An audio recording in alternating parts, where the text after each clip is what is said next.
You blitz all night. I want you to hit everything to move. If the ref gets your way, you hit him.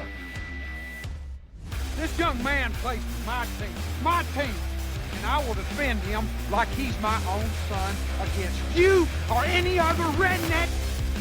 We're gonna get him on the run, boys.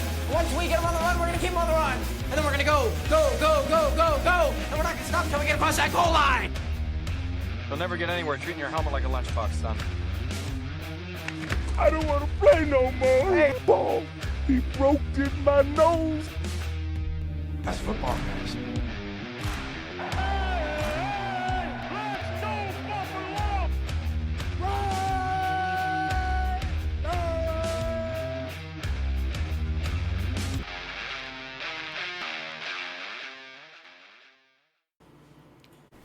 Welcome once again to the Bills and Bones podcast. I'm Gio. I'm here as always with my co-host PC. We started Bills and Bones to talk football for the fans with a focus on PC's team, the Buffalo Bills, and my team, the Las Vegas Raiders. This week, since it's preseason, we're going to focus on just the Bills and the Raiders game. This week, we're also going to talk about next week's schedule and tell you what we're excited about. This week's show is brought to you by Carroll's Glass Bottom Shark Excursions. At Carroll's, we may only be 1 in 5, but they make new boats every day. So before we get into it, let's talk about the new kickoff rule. So overall, before I get into the specifics of it, do you know how you feel about it? You got any thoughts on it yet? I just feel like it'll quickly become something that teams will punt so that other teams will be fair catching, or make sure that the other team gets it at the 30, not giving away opportunities. I will say this, there were a lot of returns, over 82%, I think they said, for the weekend, which is up.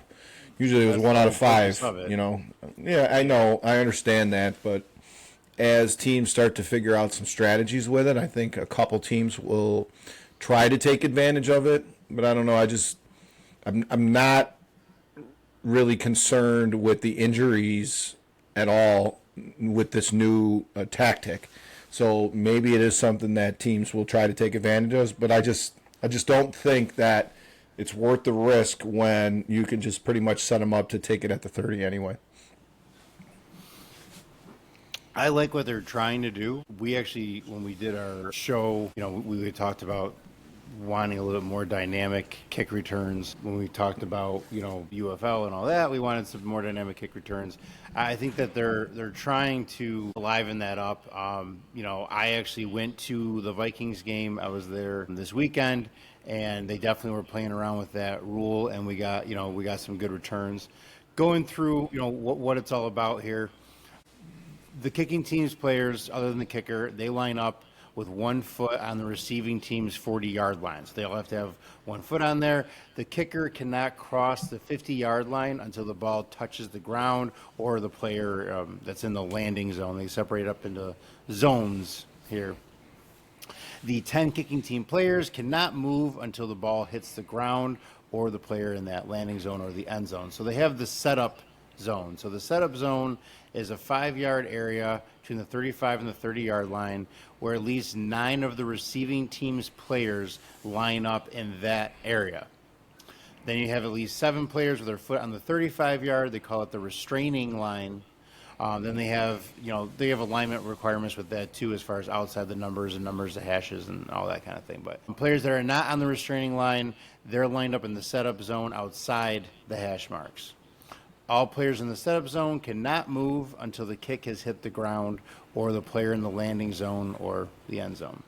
Which is the reason why there'll be some bigger plays right there, because the ball is going to dictate when guys can move there. And if you got a guy who can, make a play and get some blocks, you could certainly move it up close to the 50 and take advantage of it. The landing zone area is where they try to have all the sort of requirements to sort of force this return here. So you have a maximum of 2 returners that can line up in the landing zone. They can move anytime prior to or during the kick. The landing zone is the area between the receiving team's goal line and its 20-yard line. Any kick that hits short of the landing zone is treated like a kickoff out of bounds, and the ball is spotted at the 40-yard line. So that's a major, that's a major hit, obviously. And that'll be something that happens a lot, especially when you start getting into the weather and teams are making mistakes. Well, I mean, this is definitely going to be a strategic battle with some special teams coaches, so it's going to be interesting. And it's also the most of what they have. To me, that's the most limiting thing as far as, stopping that ball from being returned. Or it's going to be when those balls are, landing short of that landing zone. It's going to, to me, that's what's going to stop that return from happening. Sure. Any kick that hits the landing zone must be returned. Any kick that hits in the landing zone and then goes into the end zone either has to be returned or it can be downed by the receiving team. It's a touchback at the 20-yard line. If the kick hits in the end zone and stays in bounds, it's returned or downed. If down, then the touchback is 30-yard line. Any kick that goes out the back of the end zone, touchback to the 30-yard line. So if it goes out the back of the end zone, touchback to the 30-yard line. So they're trying to force the kickers, to hit some targets is kind of what they're doing there. I mean, you can't, go out through the end zone anymore. You have more that's treated, inbounds, out of bounds. At the game, that I was at, obviously I was at the game, so I wasn't watching all the press coverage and all that about it. People in the stadium didn't really seem to talk about it or care that much. So I don't know, all 14 of them? People. Actually, Vikings had a pretty good turnout there. I was surprised. Stadium sweet. Tell them, G. Tell them how sweet that stadium is. It is a cool stadium. We went in as early as we could, so we went in 2 hours before the game. Great. Visiting other stadiums and stuff. I want to go, walk around. I want to see the stadium a little bit. We also have my 5-year-old daughter there, so we want to have no problem, getting our seats or whatever. Those glass doors that open up right before you go in, those are really amazing. Cool. It's all closed off. It looks like a ship, and then, like a half hour or so before we came in, all the doors start opening. The glass ceiling, it's a dome, but it doesn't give you a dome feeling. With that whole glass ceiling, it's all natural light in there. It was kind of a really cool, between both worlds sort of thing of, you have a dome, but it also had a very natural feel to it. So I actually, besides the obnoxious purple, I actually liked the stadium a lot.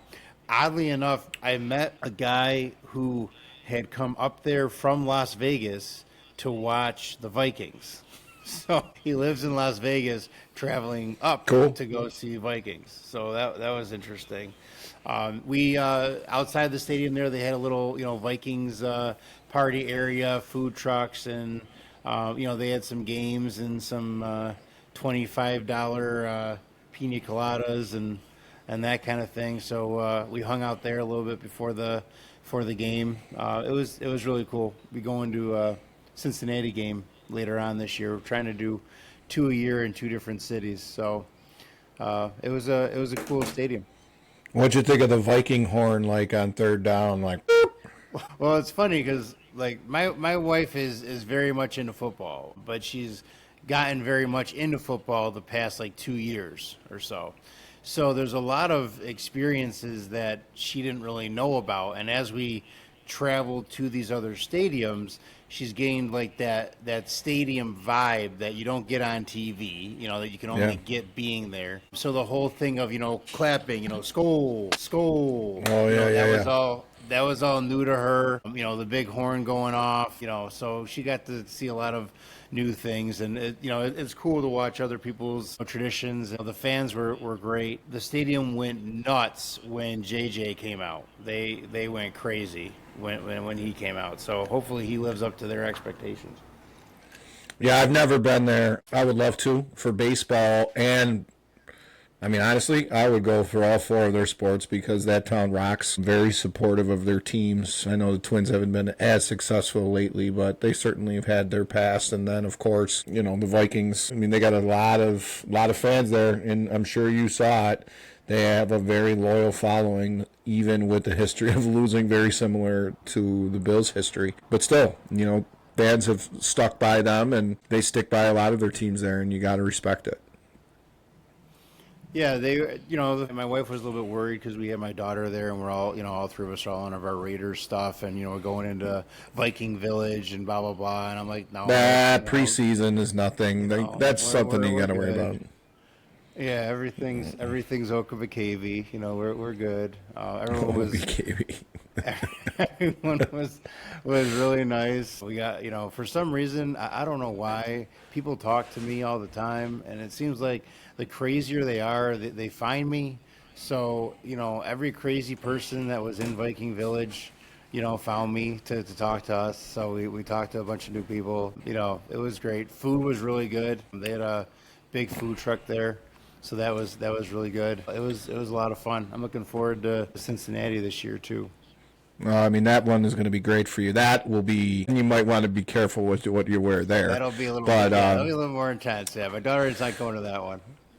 Minnesota has hosted 2 Super Bowls. They hosted in '92 when the Bills were there in the Superdome before they built the boat, and the boat they hosted in 2016. Great town, the Twin City. I know that you said you were surprised with the infrastructure that they have, that they were able to handle that, but believe it or not, they do a really good job. My father, and it's a quick story, I know he's told us that he's been to the Super Bowls, but when he went to 26, there was a huge ice storm up in Minnesota when they went up there, when the Bills played, and outside they had an ice village that was similar to something you might have saw on Hoth in Star Wars days, like people walking around through tunnels, and it was wild. So he loves telling that story. Unfortunately, we didn't have much success when we were there. So cool town, love to go, love to see a baseball game too, like I said. Yeah, the infrastructure did kind of surprise me when I was there, especially when it's, Buffalo can't have a Super Bowl because, they don't have what to handle it and all those kind of things. I'm walking around and I'm thinking, there's, the actual structures out there are beautiful architecture out there, lots of glass buildings. It just, looks phenomenal. But as far as, hotels, restaurants, blah, blah, blah, I've seen just as much, if not more, walking around Buffalo as well. You were able to get your sports book bets in too. How'd that go in Minnesota? Yeah, that was disappointing. It probably the first and only time in my life I'm going to hit on all 6 or 7 bets that I was going to make too. But we took all this time. We sit down, make all these bets. We were all into it. Okay, here's our strategy. Here's what we're going to do, And then I go to press, confirm. I transferred all my money over, all that, I can confirm. We were in Miami 2 years ago, and a lot of people didn't know that Florida didn't have it. And Bills fans travel big time. And that was early in the season, so it was packed. But when people got there, they didn't know that there was no sports betting. And a lot of people were pissed. They couldn't do none of their fantasy football. All that stuff was shut down, so they were shit out of luck. Yeah, it's horrible. It's horrible. Especially, I like preseason, and, we differ on that, but I like preseason. But one of the, a bet on the game really does help a preseason game, especially when I'm at a stadium, because when I'm at a stadium, you miss out on being able to watch those other games while you're watching yours, and that, there's advantages and disadvantages. The stadium is great for the atmosphere, the feel of it, all those kind of things, but you are also missing out a lot by being there. I almost found that after I watched the game in that stadium, I almost had to watch it again on the way home. Yeah. Because, to pick out things that I want to talk about for the show and everything, you just catch a lot more when you're sitting there watching it on TV. See, it's funny. I'm the exact opposite now because obviously you haven't gone to many games, and we've talked about it. I've been to well over 200. And, there's things. Last year, perfect example, when we played Denver, the Bills on Monday night, we had a fumble early. We lose the game. Russell Wilson gets the cheesiest touchdowns of all time, as always. But what you don't see on TV, I'm watching on the sidelines, and you can tell that something was off between the entire team. And, after that game, they fired the coach. Diggs really didn't get the ball much after that game at all, and he started going to Shakir, and that was it. So, for me, I've been watching football for so long. Being at the game allows me to see things that I normally don't see on television. But at the same time, you're right. If I want to focus on, let's say, Crosby, or if I want to focus on a pass rusher, it's way easier to do that when you're watching on television than when it is when you're sitting up in the nosebleeds where you and I typically would be at when we're at some of these games. And from what I heard, they pretty much just talked about Justin Jefferson the entire game anyway. So I guess I'm glad I was there because I got to actually watch what Raiders were doing. Because I mean, from what I heard, it was just a Jefferson show, just all day, announcers talking about him, blah blah blah. Blah.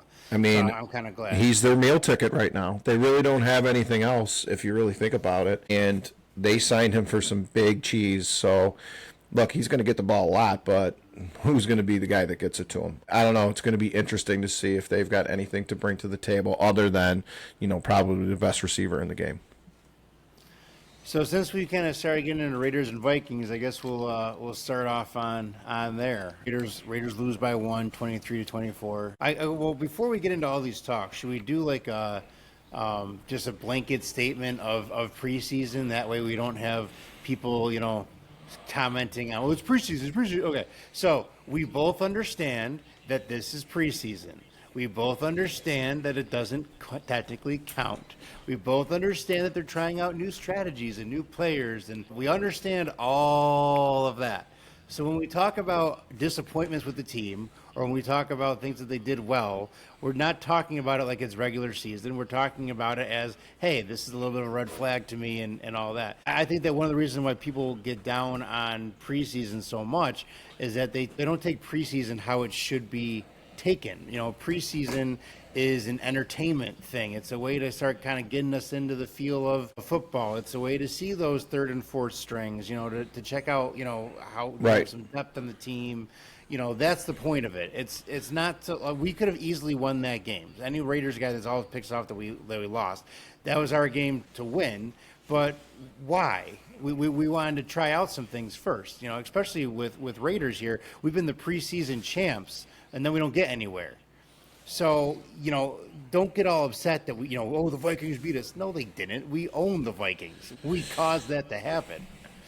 I feel like when the Bills were down for 17 years, let's not forget that they missed the playoffs for that many years. They were always good in the preseasons. I mean, not always, but typically they'd be 3-1. They'd have some good ones. You know why it is? It's because they have a lot of guys that are fighting for spots that they normally would not be able to have on other teams.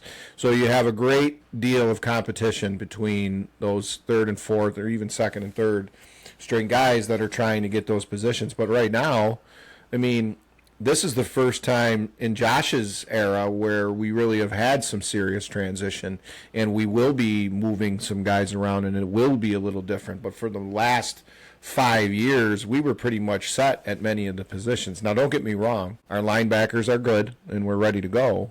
But and we'll get into it more when it's our turn to talk to Bills. But, I think that's something that, when you have that structure, if you got it laid out, if you've been doing it over and over for a couple years, you're going to have a lot of starters that are going to sit it out and not be participating. However, like I said, when you stink, you're going to be having dudes that are fighting for it, and you're probably going to win more of those games. So talking about what I did see from the Raiders, to me, the red flag that I saw that is a cause of concern, even with it being preseason, is this game really exposed our lack of depth as a team, especially with this team where we've been dogging it past couple of years, and we're trying to build something back again and have some longevity as a winning team. The lack of depth that we saw during this game is a cause for concern, whether it's preseason or not. We were doing really well with our first and our second strings in there. As soon as we started going third and fourth string and started mixing it up there, everything just started falling apart for us. We did not have the depth there. We showed that we did not have the depth there to anyone else that was watching. We didn't get to see Justin Powers Johnson out there. That's a problem. We this guy was supposed to be huge for us. He hasn't been at training camp because he's been out. He's been with the team, but he hasn't been working out at training camp. Now he hasn't seen his first NFL game. They're hoping that he's going to be back there for Dallas. They don't know yet if he's going to be back. We were kind of promised with him that the injuries weren't going to be a problem and he was going to be there to play and all those things, and that has not come through yet. And it would be nice to see what JPJ is going to do out there. I don't think you're going to see what he's going to do until week 1 of the regular season. I don't think they're going to take a risk. For all of the things that you're talking about, he's not going to take the risk of getting hurt against the Dallas Cowboys on August 20th. And with the history that he's had, I mean, why take the risk? I know that you want to see him play, but you got to wait until the dude is ready to rock. And why take the chance now when, you got the regular season right around the corner? Left guard is a spot that I want to see, and I also want him to see the get that experience of the reps. I get you. Yeah, this kind of a guy. Colton Miller is another one. Colton Miller is still not back as well. So we got our left guard and our left tackle that was supposed to be big for us, and they're not seeing playing time, and we're not getting to see them out there. So that's a concern as well. On the list of concerns, that's a minor one because I know they will be back. But look at Jacobs. Look, he sat out for preseason and took him half the season to remember how to walk again. So don't forget these linemen. They're moving very small spaces compared to what Jacobs had to cut and jive and move and do those types of things. A lineman, it's more of that impact. It's more of getting your feet ready. I'm sure there's some knees that are giving them some issues here, right? Knees and ankles, those are the types of problems that they're having. I think when we get on JPJ. Well, I mean, right there, that's some guys will get concussions in the beginning of training camp and just sit it out. Why even take the chance? Because you get one more, and then you're looking at sitting even longer. So you got to play poker sometimes with these injuries, and this guy, he's going to play for you. You know it. I know it. I get that you want him to see some of the reps, but the last thing you want to see him do is get another stupid concussion in a game that doesn't mean anything. Yeah, I would just feel I've been worried about those spots, and it would have felt good to see him out there and see him contribute. Talking about contributing, Tyree Wilson, I'm just so sick of this guy, man. I'm just so sick of him. Oh, it's going to be great. Number one, he's going to be amazing for us. He's going to still is just not what we need him to be. I say we just put him on defensive tackle, and then we just offload him later on. I mean, all this hype of the offseason of, he's gotten bigger, he's putting on all this muscle, he's hitting it hard, blah, blah, blah. We're just not seeing what we were supposed to see out of him. Maybe defensive tackle will be a better spot. But that lack of depth, from Tyree Wilson still not coming into his own, from missing Colton Miller, from missing JPJ, and just, we're not stopping the run. We had that nice key stop on that 5-yard line. That was, okay, that was nice. But, we don't have the depth on defense. Depth on offensive line isn't looking that great either. It's just, I don't know. Defensive issues, oddly enough, because I really like Epps, I'm actually thinking that when we get down to contract extensions, Trayvon might be the safety that we want to give the extension to. A little bit younger of a guy. I mean, his stats are a little bit better than Epps. I really like Epps, and I think that he's been a Raider, for a while here for us, and he's a good Raider. But when we get to contract extensions, after watching Trevon there, I'm feeling him. I think that he needs a contract extension, and we need to get that done. Why don't you slow down, all right? You saw one game in Minnesota. Why don't you see if he plays a couple big ones against Patrick before you give him the bag over there, G? I'm not saying, hire him today.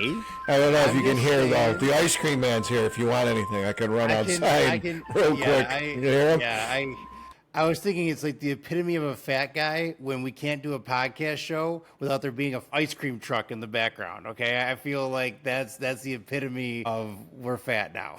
is when there's an ice cream truck while we're trying to do a podcast. No, it's just parked in front of my house. That's why we're fat. The guy's like yelling down to me right now. I can hear some native language out there. I don't know what it is, but he's And I don't me. feel good about the fact that before I realized it was coming from your mic, I got excited for a second, like, oh, they're finally doing an ice cream truck around here. I don't feel good about that fact, but that is what happened. Oh my God. Crosby didn't get at it for the game. He didn't play that long either. But because of the comments of vanilla defense and all that from Jay, I would have loved to see Crosby, hit some people. Didn't quite get that done. He also, you could tell he wasn't, playing his Crosby style of thing, because I'm pretty someone like him is told, if you go out there and get hurt, we are going to kill you. So he's not going out there to get hurt or whatever else. So he wasn't playing his typical Crosby intensity, we'll call it. And you won't see that. I mean, these starters that are already locked in are going to play maybe a series. Josh, Yeah. There's so many starters that will play very limited. Von Miller's not going to play much. You're not going to see Ed Oliver out there for more than a series. Guys that we don't need to go down that have had a little bit of bang-up history. And same with the linebackers. We've got Milano coming off an injury and Bernard's. You're not going to see much of your starters, especially with the guys that are locked in. And for sure that Crosby is totally locked in, especially when the regular season gets going. He is the Raiders. So yeah. The two things that worry me most about watching our defense, we did not pressure that quarterback. We need to work on that. And we need to break this like Crosby is our only answer for pressure thing. We need to get away from that. And it just, like I said, it go back to depth. Like, we did not, pressure their QBs. Well, when Richardson gets there and you have them both coming from the edge, I feel like you're going to have a lot more pressure than you've seen in the past years. Two guys that can definitely get to the edge. Starting lineup. What I'm talking, the starting lineup is the starting lineup. What I'm talking about is the depth is what I'm worried about. Is this team is really, really shallow. Okay. That's what I'm worried about. I know that Crosby's going to get out there and do his thing. I know Richardson's going to do his thing. I know all that. You can't predict how Crosby's going to do in preseason. That'd be ridiculous. What I'm saying is that as soon as he's out of the game, we don't have any depth to give that pressure. It's a very shallow thing, and that's what I'm concerned about, because it's not only about, for me, preseason is not even really about this year. For me, preseason is about, are we building something that's going to carry us, on to the next year and the next year and the next year. And, from what I'm seeing from our preseason, that's what I'm worried about, is that we're not building as a franchise. What happens to us after we lose, Crosby, and after we lose Adams, and, what happens? Where's our depth there? And that was what concerns me the most. And for me, one of the, depth is what preseason is for, as far as if we're going to, intelligently talk about what can we gain from preseason. A team's depth is one of those things that you can gain from a preseason. So, that's what I'm focusing on, for that. The run defense also was the other concern I had. We allowed 142 yards. That's just ridiculous. We cannot let that happen. That run defense has really got to tighten up. AP even talked about it. We have to fix that problem. Whatever that problem is, we have to fix that. AP had talked about there were way too many holes open for these guys. We didn't have anybody, in our secondary for that. So we got to figure out a way to stop that run defense, because if we can't stop, Vikings for a run defense, then we're going to be in trouble when we come across some of these teams. So for me, those are the two biggest, concerns I had for defense was, we don't have that depth or that plan for pressuring the quarterback, and our run defense just, was just torn apart. Offensive line wasn't that angry about, to tell you the truth. Like I said, I would have liked to see our new guys out there.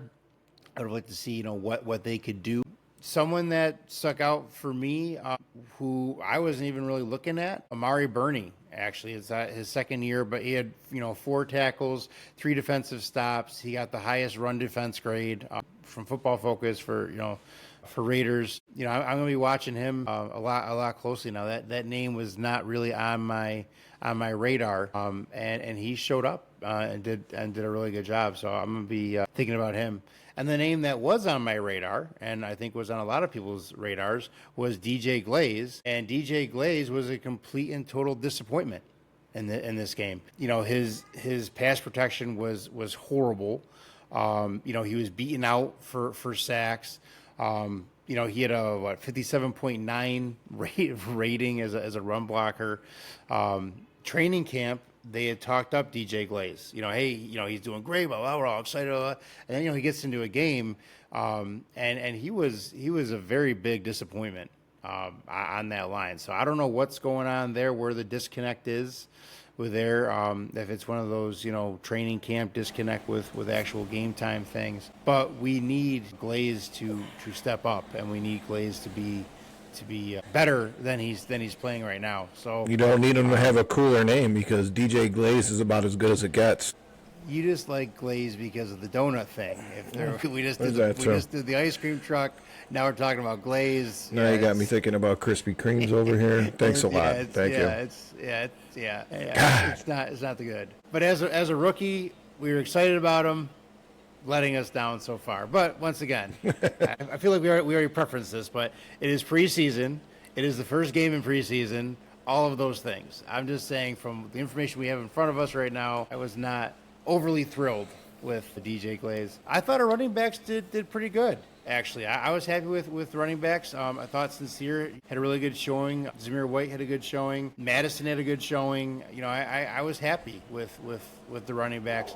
I always want to, establish a really good run game. I like to see us get a lot of those runs, especially when we're looking at two mediocre quarterbacks. You can say whatever you want about either of them, competing for spots. Well, they're competing for, being mediocre still. So we're going to need a run game. If we're going to be successful, we're going to be a team that cannot afford penalties, and we're going to be a team that, keeps the game scoring low, and we're just going to be driving it up in bursts, because either one of our quarterback options are not going to be that guy that's throwing it 40 yards down the field, 60 yards down the field all the time, and when we get down to 1st and 20 is, throwing it way upfield and saving us and all that. None of that's going to happen with either of our quarterback options.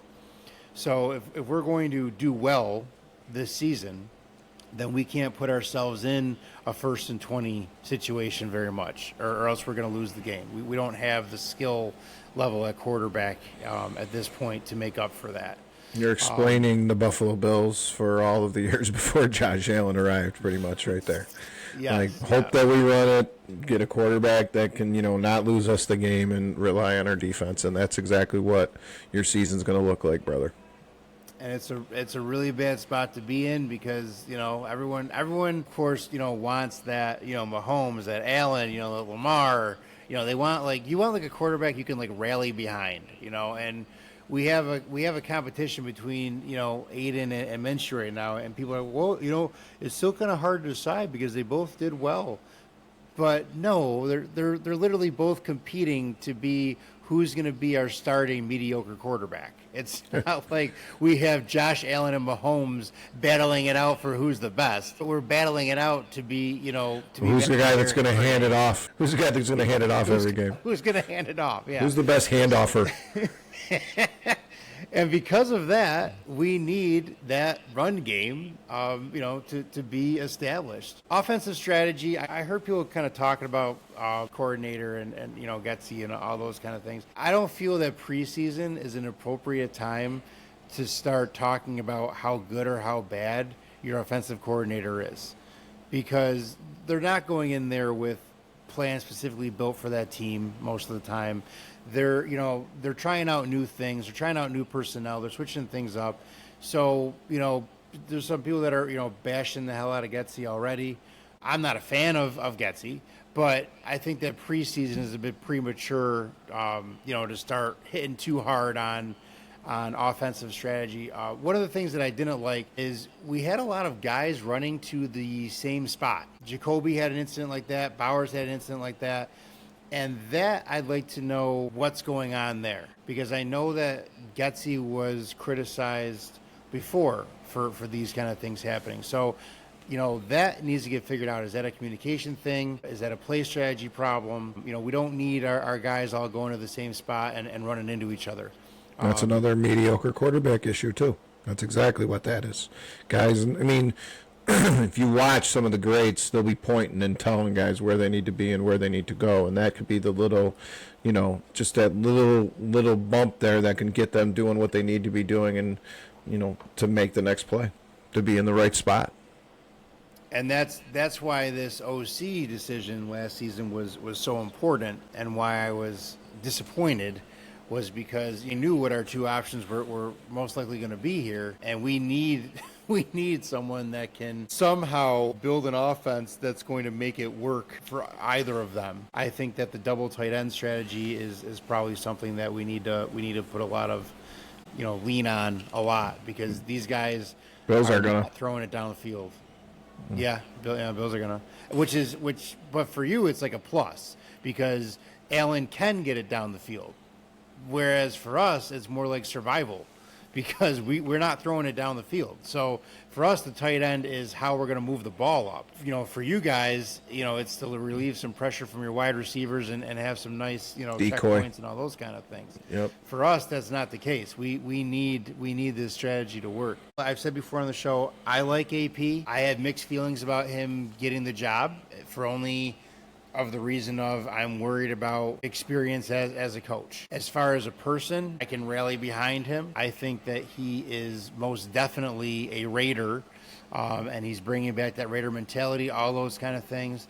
But it's mistakes like, his calling timeouts at the end of the game and extending that and helping the Vikings, get that field goal and get that point. Once again, it's preseason, so okay, whatever, and he acknowledged it as my bad, whatever else I learned from that, all that. But he did the same thing last season. He had some questionable. A lot of coaches outthink themselves, decisions. Think that they're smarter than everybody else. It happens all the time. Yeah. So that is something to worry about with a new coach and everything else. So for those of you guys that that really rallied for AP over like a Harbaugh or something, realize that you're gonna have a growth of a coach, that this is gonna be his first full season, and he's going to make some of these mistakes. So don't cry about it later if you were all in for AP and all on the hype and all that. Like I said on this show many times, it's great that he's a hype man, but I also want a guy that's going to win some games. So time is going to tell if he is that guy. Once again, you can't, judge a coach by a decision he made in preseason. But he did acknowledge that it was a bad decision. So it wasn't like it was like a purposeful decision to see what would happen or something like that. He did acknowledge it as a bad decision.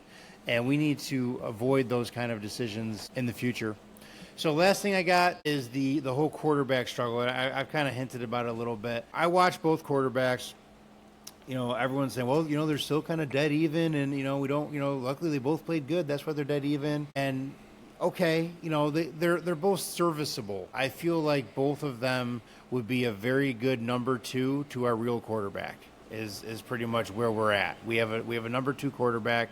We're going to try to make it work, and hopefully next year, we're going to find that quarterback stud. Stat-wise, Aiden had, quote-unquote better stats for, he went 7 for 9. But he's also playing with our first string. Minshew is not. And he doesn't throw that much because he can't throw that much. He hands off the ball all the time because they don't want him throwing that much. He's still not, he's still that log in the pocket. There was at least, one time there where, he took that sack that, he moved into the sack. He could have scrambled. Minshew's scramble is the reason why we, got our touchdown as far as doing that conversion. So that's something that, Minshew does that O'Connell does not. His reads, it's once again, it's a lot easier to look at reads on TV, I feel, than up in the 200s at the stadium. But there were some times when he looked kind of hesitant on that throw, or I was expecting the throw to come, and then that throw did not come. and it was too late. And that's a problem as well that needs to get fixed. I don't feel like either of them are people that I want to rally behind. I'm not excited about either of them. I think that they're both kind of even, and I think that's the problem with being mediocre is they both have strengths and weaknesses that if they could both, if you could put those together, you might have a decent quarterback. Like Minshew has to get better at staying in the pocket. O'Connell has to get better at when he needs to leave the pocket. You just can't, get that middle ground of someone that does both. My opinion, I liked Minshew better because I felt that there were plays that O'Connell would not have done that Minshew did. I feel there were passes that O'Connell would not have done that Minshew completed. Like I said, that running for 7 yards that converted that drive, I know O'Connell won't do because he doesn't know how to run or walk. So, I guess if I had to choose right now, I would say Minshew. But the thing that disappointed me was I understand that they started the game off with they were both going to get a quarter. That was the agreement, all that. Aiden takes it over on the 5-yard line, and it's a very long drive. It winds up in a field goal, so Aiden's done. And then, Minshew comes out for and he gets, 4 or 5 drives or whatever. It would have been nice to see Aiden back out there, either for him to prove that he can actually score, because we're seeing the same problems of he gets down to the red zone and he can't do anything and we never get a touchdown, or to prove that he can't. It's, if we would have given him more of a chance, then he could have either proved that he's still not that guy, or he could have come back and done something, and he wasn't afforded that chance. So that was kind of a disappointment. You sound like such a Bills fan from when we stunk right now. It's so, it feels so bad for you. It's exactly like the things that you leaned on every single year. Every single year you're leaning on that garbage, and you're drinking whiskey on live, on live feeds. So that's the way it goes. Yeah, at least it's good. At least it's good stuff, No, I mean, but it stinks when you don't have that blue chip superstar quarterback, and until you guys have one, I think you even said it yourself, it's sad because you're not watching them build anything. It's just the same old rinse, wash, repeat kind of mentality that they've had since they moved out there, and now that the circus is kind of settled, I think fans like you really want to see them make some progress and do something. And again, this season, just with what you have, it's going to be very difficult to do that. It's gonna be rough. We're not gonna have those blowout games. It's gonna be, those close games. Oh, you're gonna get blown out. You're gonna get blown out once or twice there, buddy boy. You may not have the blowout wins. I bet the other way. Okay. Just making sure. No, it's going to be those. I mean, honestly, looking at what we're looking at, the other team better not score more than 21, 23 points. You sound just like a Bills fan from the drought. Yeah, we can hold them to 18. We got them. If we can just not let them score, we can get a field goal and win it. What a world to be in. I hate it. At least you got cool clothes for your team like the Bills do, too. That's true, yeah. And I saw these Viking guys in their black hoodies and little purple things. Like, no. You stick to your stupid purple. Don't I'm watching their coaches have black hoodies on the field. I'm like, no. You stick to your stupid purple. You leave our black alone. Bills, you're up. What's going on? You got to talk about what the hell happened there. Look, we've gone over this time and time again. My opinion on it was demonstrated exactly by what you saw on the field. They still have some question marks at some positions, especially safety. They still have some guys that are banged up that weren't in the lineup. They literally went out there without a game plan. Teron Johnson even said it. And then, it was going through the motions is very frustrating to watch. But I really think the main purpose of that scrimmage, because that's pretty much how they approached it, was to get some reps, was to see what it feels like to hit someone hard that's not on your team, to get back into it, to be interested in a game that, that is obviously something you haven't done in a couple of months. It's the repetition. They're playing Pittsburgh this upcoming week, and they're already out there. They're going to be practicing with them live all week. When they play that game, I promise you there's going to be a lot more animosity coming out of the red, white, and blue, because You practice with a team a couple times during the week. You want to kick their ass when you play against them when it's coming up. Now, again, when you have a defense that doesn't have your starting linebackers out there, you got some problems at safety. I think when Cole Bishop gets back in there, he's going to start. He's going to have an opportunity to start. But right now, it's between Hamlin and him and some of the other depth guys that we have. That's the only position that I'm really worried about. Caleb Williams went out there and looked pretty good, but it was a very base vanilla defense. I mean, for someone who's watched football for a long time, they knew exactly how to attack that. They're professionals. The Bills weren't going to give anything away. They weren't going to show any of their true colors that they're going to show when Arizona gets here in a couple of weeks. There's just no way that they're going to do that. Now, I will say this. When Josh was out there, people say the play he had to Shakir over the middle, some of the opportunities that are going to present themselves when they're playing 12, when they got the two tight ends out there, the space that Coleman got on the edge was something that was very impressive. He caught a ball for a first down from Trubisky. I'm very excited to see what this offense is going to do. The line's got to block better. Cook and Davis really didn't get anything going, but I was kind of surprised about that. Where was the... Again, I really think when the defense saw who was out there, they focused in on the run. They weren't going to let... They were basically... They wanted Josh to drop back in the pocket so that they would have an opportunity to come after him. They were definitely playing the run heavy that entire time that they were on the field. There were opportunities for him to make some plays. You and I even talked about it. One of my favorite parts of the entire game was watching Josh slide. That's something that he needs to do. He's not a spring chicken anymore. He certainly needs to make sure that he stays up. I mean, he's got to stay healthy, especially now that we're moving. He doesn't need to truck that linebacker for the extra 6 yards. Now, if he can make a play like he did against Pittsburgh in the playoffs, that's one thing. But for the most part, you can't be taking chances like that. He's got to get down, and to see that maturity is a really, really good thing. Now, we're a disaster at backup. Trubisky was okay, but I'm very interested to see if the Bills are going to hit the market to try to get somebody. I know today that they picked up Ben DiNucci, the guy that was in Denver. I honestly want to have a guy like Tannehill come through here, somebody who can offer Josh a different look and a different perspective that he hasn't had yet, someone that he's played against, knows what some of these other teams are doing to try to stop him. That's the type of guy. I mean, let's face it, Tannehill was in Miami, and then he played for the Titans, two teams that typically play the Bills really tough. And I think his knowledge coming here and helping Josh out would be very beneficial to us. But we'll see. I know that they had an injury for the third string, and I don't think he's going to be around much. So there's an opportunity for a backup to come in here and win a job quickly. And I hope that the Bills make a move to get somebody who can definitely do that. Dorian Williams, a substitute. Were you worried about the number of sacks that got through? Like, that was also kind of surprising to me. Again, not that Bills fans probably, minded Trubisky getting hit a little bit after watching him, but it seemed like, they got through quite a bit on you there.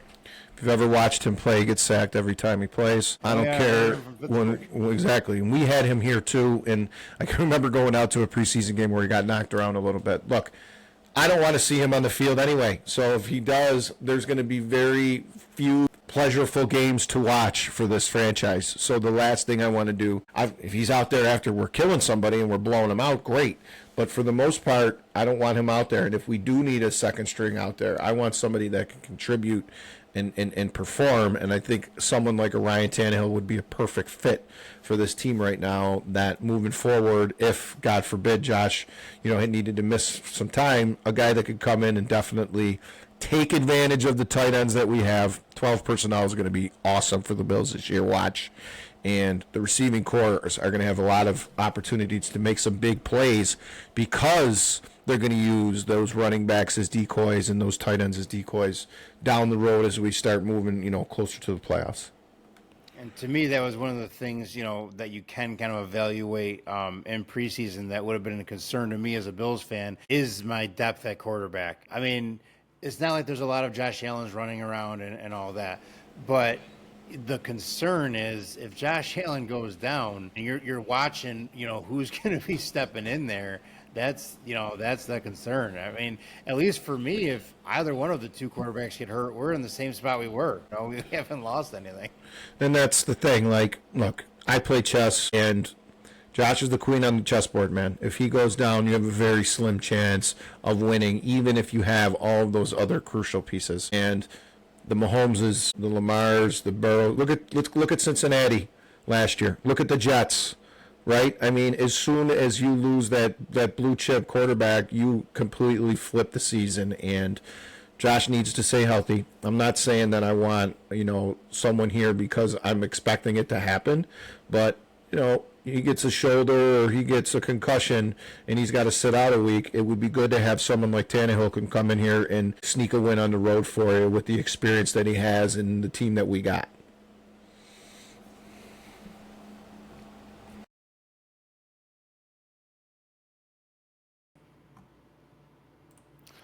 So as far as your receivers go, you had what? You had Handler drop one, Shavers drop one, Scantley drop one, right? There was a lot of drops. Listen, and before we even start getting into the mistakes, you know who made a lot of mistakes? The freaking refs. How many penalties were called in that game? I didn't even want to watch after because I was actually listening on the radio because I was playing golf, and my brother and I were listening to this, and I just was blown away by the number of penalties that they had in that whole. I mean, like, I'm trying to get it right now. Let's see. We had 11. 11 in a preseason game, and most of them were in the first half. So you're talking about starters. That right there goes to show that they weren't ready. They came out there to get the reps, to, put the pads on, to smack around some other teams. I'm telling you, they're going to be a different animal. And now that you saw McDermott's whole act too, right? I feel like he was allowing this camp. He allows the veterans to kind of make the shots until that first game, and then he kind of pulls the rings back and says, "Hey, let's get it under. Let's get this under control." When you go on the road and you play a team in a training camp in the sun on a Thursday and a Friday, and then you got to play them in a game on a Saturday. Telling you, it's going to be a whole different animal. I'm not saying that you're going to see Josh out there, but you're going to see offensive linemen that are ready to smack some guys around, and they'll definitely put the ball. They're going to run the ball a lot more during this game, and it's going to be interesting to see how they respond to a little adversity, considering they have been one of the more dominant teams in the league over the last couple of years. You did win both of your challenges, so if they keep on outsourcing McDermott's job to other people. Then you might have something there. I'll tell you what, if we got two right, he wasn't the one that picked on either one of those. It was definitely a call from the bat phone, like, "Hey, Sean, I think we should go for this." He was probably clapping. He was probably clapping. New hire there. Yeah, your new hire there. Hey, man, I told you that's a job that I would have loved to have had like 10 years ago. I would have been perfect for that. And like I think historically I've been keeping track. I'm about 97% on any of those challenge opportunities, whether if I'm going to be yes or no. I feel like it might be a precedent that's kind of set as far as, see how it goes this year with Bill's staff here. And you might see another team saying, you know what, let's get ourselves a challenge guy. How long before they let the fans vote on whether it's in bounds or not? That's going to be the next thing. You already know. That would be awesome. That'd be like a Vegas thing, like right from your seat. You could just type it in, like right at your seat. They'll put it up on the big screen. Well, I mean, you can't let the home team do it, dude. It's got to be like people watching it. The home team do it. You gotta let get every call, you monkey. Get out of here. Listen. We probably have O'Connell. Okay, we need everything we can get. Let us vote on things. Look, we need something. Again, you see McDermott turning into that, that tough guy, that wrestling coach, that hard ass that. Notoriously he's been known for in some of these training camps. But at the same time, look, this is a veteran team now, Josh. It's a different vibe. I'm not saying that Diggs being gone is something that's going to be positive for us right away, but it just seems to me that it's a different vibe. These dudes are getting along pretty good. You could tell they're holding back. They've got something that they're working on with Dawson Knox and Kincaid. And then also those two running backs with Davis and Cook back there. I really like Shakir. I really like Coleman. If like Shaver and some of these other guys can contribute. Ray Davis was good too. No, I'm saying he's going to be really, really good decoy for them. Listen, there's something that the Bills historically have not been able to do with Josh Allen, and that's run some screenplays. Don't be surprised if we finally have that little niche in that offense so that they can use it to their advantage and pick up some first downs. Brady, Mahomes, think of the good tight ends and the good players in the league that pick up those screenplays for first downs. You know, that's something that you never see the Bills really do. It's always Josh running for it or making the heroic play. How about getting a guy that you can rely on for a good screenplay? And I think this year you may see that a lot more. It'll add a whole new dynamic to your offense. But the other thing it'll help do is keep Josh healthy. You need more options than him running for those 7 yards. You need a tight end that's going to pick you up those 7 yards instead of him diving into a pile and getting hit and stuff. So exactly, it's also going to improve his longevity as well. And when we have tried to run screens in the past, teams are sniffing it out, and they are blitzing Josh, and he's either throwing it at that running back's feet so the dude doesn't get buried, or he's throwing it out of bounds. That has been our screenplay over the last 2 years, and it's sad but true.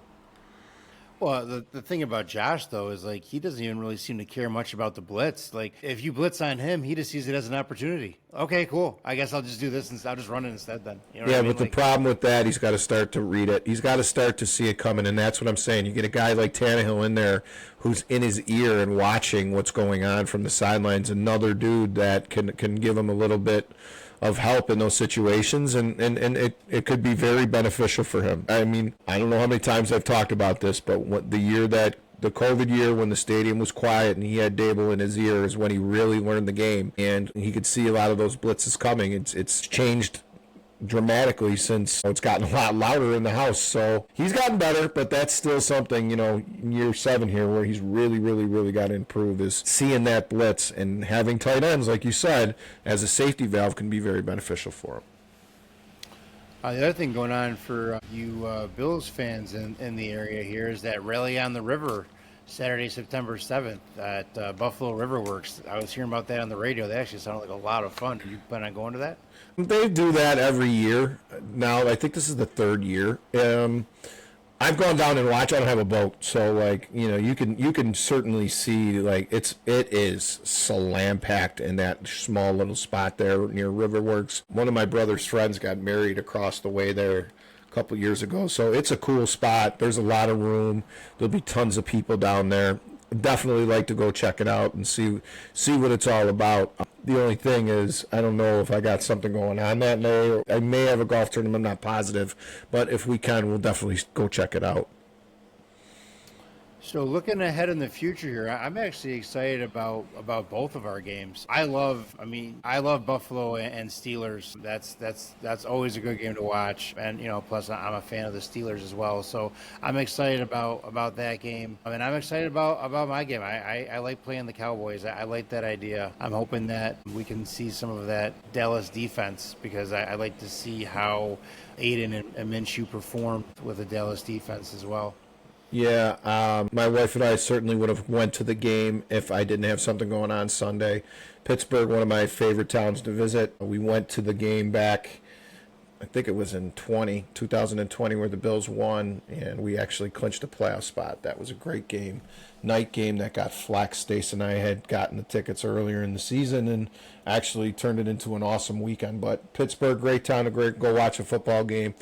I already told you, I'm looking forward to see how they respond. I wouldn't be surprised if, you get some guys that are smashing some guys this weekend simply because they are going to be practicing very hard against each other for the next couple of days. And when you get a chance to finally put it all out on the field, these dudes are going to do that. And, of course, you still have some positions that are going to be out there up for grabs. So I'm sure both teams will be going at it.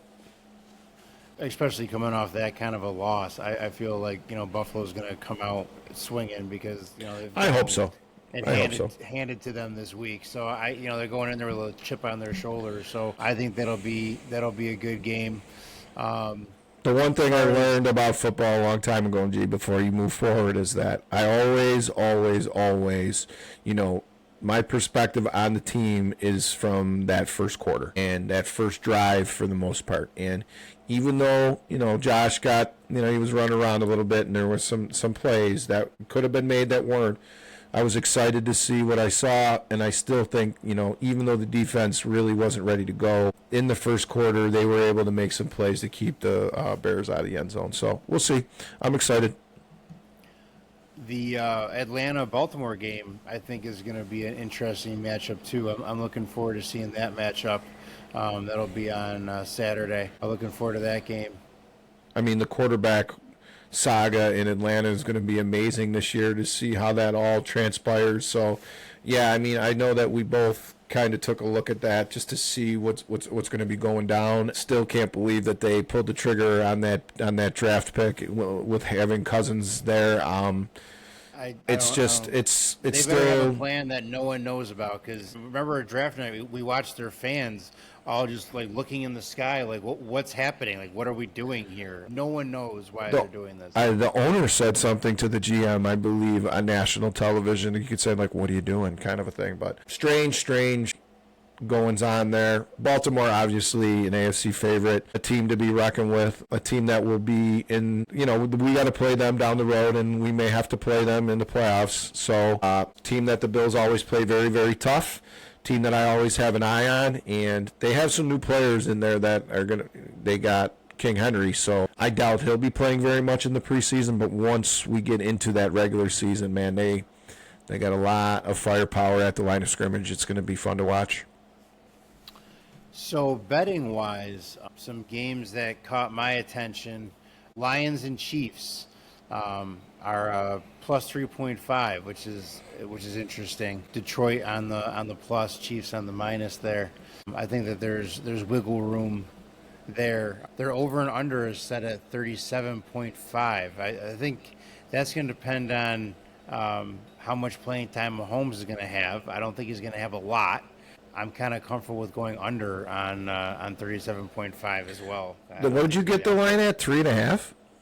3.5. Well, it went way up. Something must be going on there because it's 6.5 now. They're all really close. What'd you have it at? 39.5 was it? Did you have it? 37.5. Yeah. Over under. All that went up a little bit. Something must be going on. I bet you the Chiefs probably, or even the Chiefs must have said that, that they were going to play their starters a little bit, like a whole quarter, or maybe even Detroit's got an injury. I don't know, but that's interesting there. So yeah, because if Mahomes isn't going to play, then I like that under. He's definitely playing. If they're favored by that much, he must be slotted to go in there. But you got Bengals and Bears, which I think might be interesting at plus 2.5, over under at 36.5. That one I think is going to be interesting. That's another one. It's another one that you must. Is Burrow going to play? Yeah, and that went up a lot too. And that's another thing. See, what's ended up happening, you probably did some research a little earlier in the day. Now these teams have announced, that they're going to play so-and-so for a whole quarter. And these lines have gone up a little bit. And the Bears played us very tough. So I think that may have affected it too. They're coming in at 6.5 point, or they're 6-point favorites in that over-under. They pushed it up to 37.5. So, I mean, I love messing around with the preseason because you never know what's going to happen. I feel like that game right there, it's bet on for sure. That would be the one I think I would mess around with the over, simply because we just watched the Bears score a lot of points without even their starters in the game. So I wouldn't be surprised if they continue to be fighting for those spots and probably put up some points late.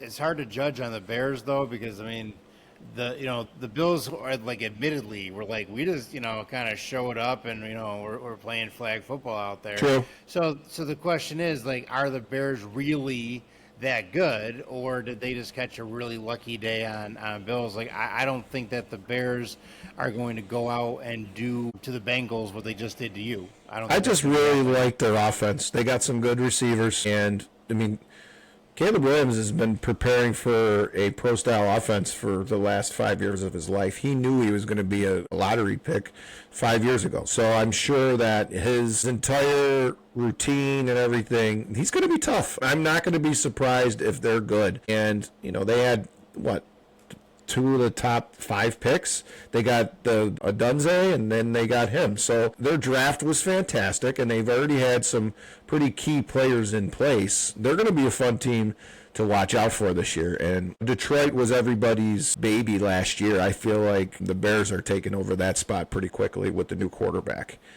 I'm looking at these lines, and it's funny. Like, the lowest is 33.5, and the highest is 39.5. So it's funny that you had a what'd you say you had? You had a 16 parlay that you would have hit, but you couldn't play it because you were in that stupid state. No, they weren't parlays. It was all separate bets. Okay.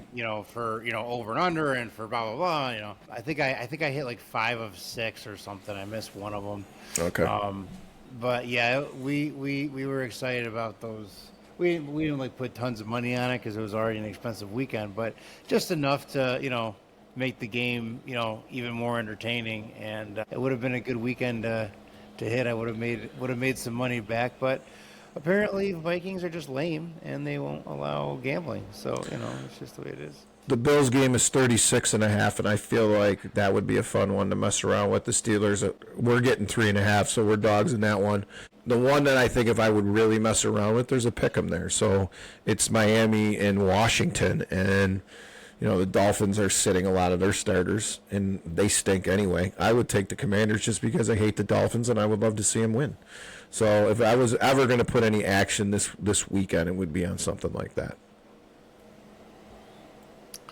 Well, thank you all for joining us. As always, give us a like, subscribe, or hit the thumbs up button, whatever you got to do to let us know you're enjoying the show. We like watching those numbers go up as you join us. If this is your first episode, and we actually have a bunch of episodes that we did during the off season. They're a little bit longer shows. We do some games and that kind of thing, different kind of perspectives. So be sure to check those out. Now that the season is starting, and this is our first episode of season 2, actually, PC. This is our first season 2 episode. So now that we are starting it, we're going to go back to our weekly show, going through the preseason. And then once we get into the main season, we'll be offering what's going on with some other games and all that around the league as well. So try to give you guys some things to talk about during your work week, offer a fan perspective, and not just throw numbers at you all the time and really get into it. So give us a like. Let us know you're watching. We love doing the show. If you see us out, let us know what you thought. Give us some show ideas. That's fine, too. We have some guests lined up as well. We've had some during the off season, but we're going to have some guests on as well and have some fun with them. Have a good night, everybody.